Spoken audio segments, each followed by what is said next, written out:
नहीं रही भारत रत्न स्वर कोकिला लता मंगेशकर।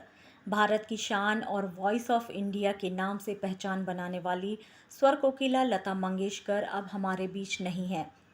पिछले कुछ दिनों से कोविड पॉजिटिव आने के बाद से वे आईसीयू में भर्ती थी। लता मंगेशकर यानी कि लता दीदी के बारे में बात करें तो 28 सितंबर 1929 को इंदौर में दीनानाथ मंगेशकर के घर में जन्मी लता देश की एक कुशल गायिका बनी। वे जब 5 साल की थीं तब से उनके पिता ने उन्हें गायकी की शिक्षा देना शुरू कर दिया था। उनके साथ उनकी बहनें आशा, उषा और मीना भी गायकी सीखा करती थी। साथ ही लता दीदी को 5 वर्ष की उम्र में एक नाटक में काम करने का मौका मिला, लेकिन उनका रुझान तो संगीत में ही था।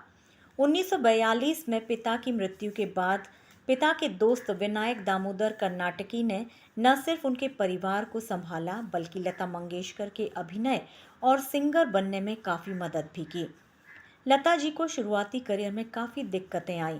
उनकी पतली आवाज़ बताकर उन्हें कई बार रिजेक्ट भी किया गया था, लेकिन अपनी प्रतिभा के बल पर उन्हें काम मिलने लगा और उनकी तुलना उस समय की गायिका नूरजहां से की जाने लगी। फिर उन्हें फिल्मों में गाने का मौका मिला।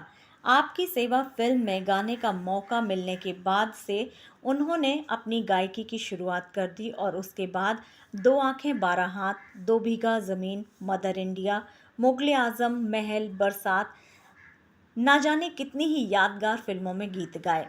उसके बाद से लता जी ने कभी भी मुड़कर नहीं देखा। इसी के चलते उन्हें Bharat Ratna, Padma Vibhushan, Padma Bhushan, Filmfare lifetime achievement award से सम्मानित किया गया। 93 साल की उम्र में भी कहा जाता है कि लता जी अपने रियाज को जारी रखी थीं।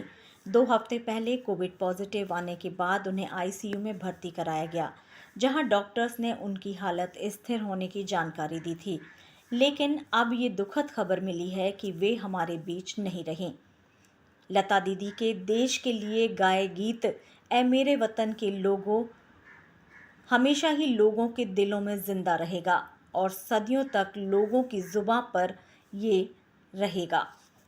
लता दीदी को एडी न्यूज़ और हमारे दर्शकों की ओर से भावभीनी श्रद्धांजलि। AD news, Mumbai.